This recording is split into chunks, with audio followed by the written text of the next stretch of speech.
Assalamualaikum warahmatullahi wabarakatuh.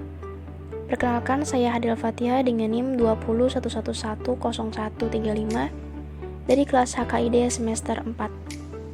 Baik, kali ini saya akan membahas mengenai materi sejarah, perkembangan, dan pembentukan qawaid fiqhiyah, qawaid asasiyah setiap perkara tergantung niatnya, dan kaidah keyakinan tidak bisa dihilangkan karena keraguan. Langsung saja kepada materi sejarah, perkembangan, dan pembentukan qawaid fiqhiyah. Proses pembukuan kaidah fiqhiyah pada masa perkembangan dan pembukuan. Uraian mula-mula metode ini diberi nama atau dikenal dengan al-qawaid atau ad-dawabit, al-faruq, al-alghaz, mutorohat al-afrod, ma'arif al-afrod, dan al-khiya. Melalui proses yang panjang dalam masa perkembangan dan pembentukan, akhirnya melahirkan nama baku untuk kajian keilmuan ini, yaitu ilmu al-qawaid al-fiqhiyah, yakni kaidah-kaidah fikih, atau dalam terminologi lain dikenal dengan al-ashbah wa al-nazair, yaitu hal yang serupa dan sebanding. Proses pembukuan kaidah fiqhiyah dibagi kepada 3, yaitu yang pertama masa perkembangan dan pembukuan, yang kedua yaitu masa kematangan dan penyempurnaan, yang ketiga yaitu kitab-kitab dan tokoh qawaid fiqhiyah.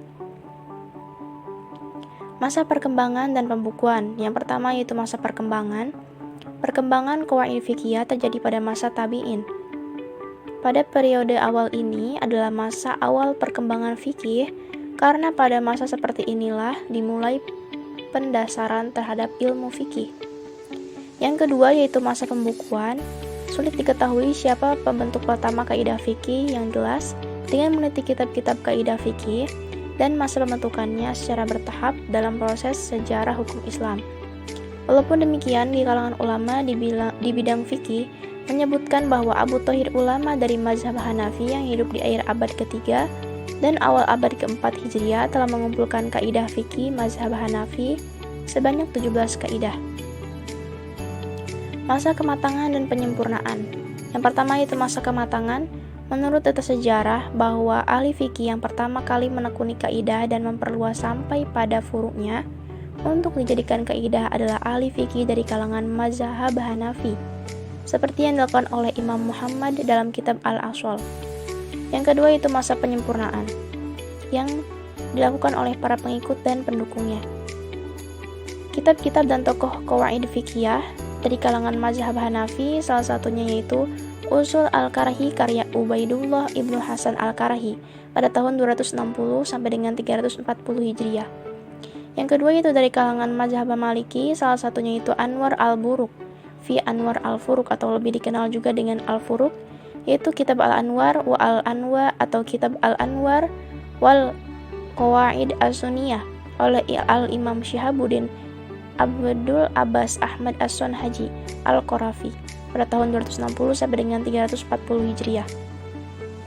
Yang ketiga yaitu dari kalangan mazhab Syafi'i, salah satunya itu Qawaid Al-Ahkam fi Masali Al-An'am oleh Izzuddin Abdul Aziz Ibnu Abdul Salam pada tahun 577 sampai dengan 660 Hijriah.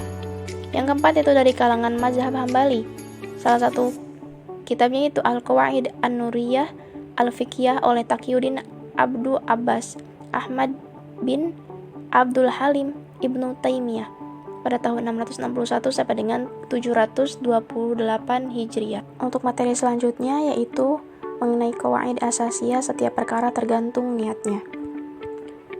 Adapun yang dimaksud dengan kaidah setiap perkara tergantung niatnya, kaidah setiap perkara tergantung niatnya atau disebut dengan al-umuru bimaqasidiha merupakan kaidah yang memiliki arti luas. Kaidah ini terkait dengan semua aktivitas manusia, baik perkataan maupun berupa perbuatan. Kaidah ini juga membahas tentang konsekuensi atas setiap perkara haruslah selalu sesuai dengan apa yang menjadi tujuan terjadinya perkara tersebut atau niat yang melandasinya. Adapun dasar hukum daripada kaidah al-umur bimaqasidiha, yaitu ada 2 dasar hukum. Yang pertama yaitu Al-Quran, yang kedua yaitu Al-Hadis. Adapun dasar hukum kaidah al-umur bimaqasidiha dari Al-Quran, salah satunya yaitu ada pada surat Al-Bayyinah ayat 5.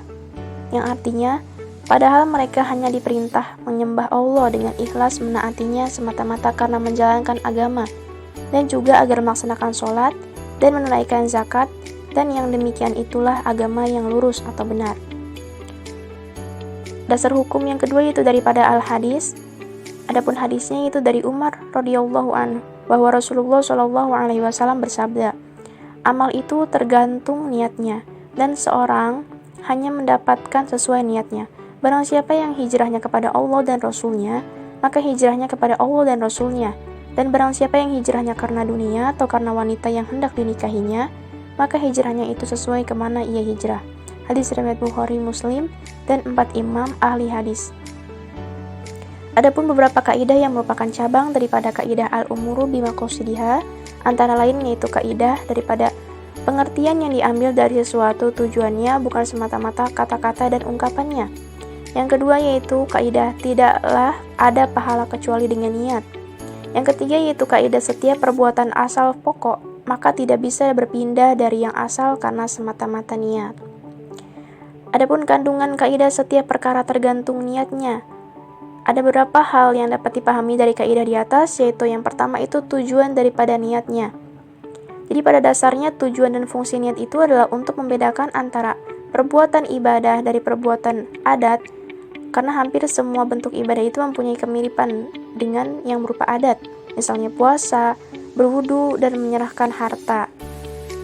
Untuk materi selanjutnya yaitu mengenai kaidah keyakinan, tidak bisa dihilangkan karena keraguan. Makna daripada kaidah menurut bahasa Arab artinya kemantapan hati, atau keteguhan atau tetapnya sesuatu. Al-yakin dalam arti lain dapat dipahami yakni ilmu yang tidak ada keraguan padanya, atau keyakinan yang sepenuhnya. Jadi secara bahasa berarti sebuah keraguan. Artinya ialah keraguan dan kebimbangan tentang dua hal yang tidak dapat dikuatkan oleh salah satu dari keduanya. Prinsip dasar kaidah. Yang pertama itu dasar kaidahnya ada di dalam hadis Rasulullah SAW yang mengatakan bahwasanya Nabi Muhammad SAW dari Abu Hurairah yang diriwayatkan oleh Imam Muslim, yang artinya dari Abu Hurairah berkata Rasulullah SAW, apabila salah seorang di antara kalian merasakan sesuatu dalam perutnya, lalu dia kesulitan menentukan apakah sudah keluar sesuatu ataukah belum, maka jangan membatalkan sholatnya sampai dia mendengar suara atau mencium bau. Hadis riwayat Muslim. Macam-macam daripada keraguan yang bergantung pada asal keraguan tersebut, antara lain yang pertama, keraguan yang berasal dari haram, keraguan yang berasal dari mubah, keraguan yang tidak diketahui pangkal asalnya atau syubhat. Yang kedua, penerapan akidah. Ada beberapa penerapan akidah, diantaranya yaitu yang pertama, jika kita ragu rakaat apakah 3 atau 4 rakaat, maka yang pasti telah dikerjakan adalah 3 rakaat, sehingga ditambah 1 rakaat lagi, kemudian sujud syahwi. Yang kedua yaitu ketika tawaf ragu beberapa kali putaran, apakah 6 atau 7, maka diambil yang paling sedikit yaitu 6 putaran. Dalam kasus hukum, maka diterapkan asas praduga tak bersalah kecuali ada bukti dan sanksi yang meyakinkan, sehingga dapat mengubah statusnya dari tidak bersalah menjadi terdakwa. Yang ketiga yaitu al-qawaid al-khamsah, yaitu 5 kaidah asasi. Kaidah asasi atau al-qawaid al-kubro yakni penyederhanaan, penjelasan yang lebih detail dari kaidah inti tersebut. Kaidah yang pertama yaitu kesulitan mendatangkan kemudahan. Yang kedua yaitu kesulitan harus dihilangkan. Yang ketiga yaitu adat dapat dijadikan pertimbangan dalam menetapkan dan menerapkan hukuman. Yang keempat yaitu segala perkara tergantung kepada niatnya. Yang kelima yaitu keyakinan tidak hilang dengan keraguan. Jadi kesimpulannya dari pendapat yang disampaikan sebelumnya, dapat ditarik kesimpulan secara lugas bahwasanya apa saja yang bertabiat tetap dan pasti tentunya tidak bisa dihapus perannya oleh sebuah keraguan. Mungkin hanya itu saja yang bisa saya sampaikan, untuk kurang lebihnya mohon maaf. Wassalamualaikum warahmatullahi wabarakatuh.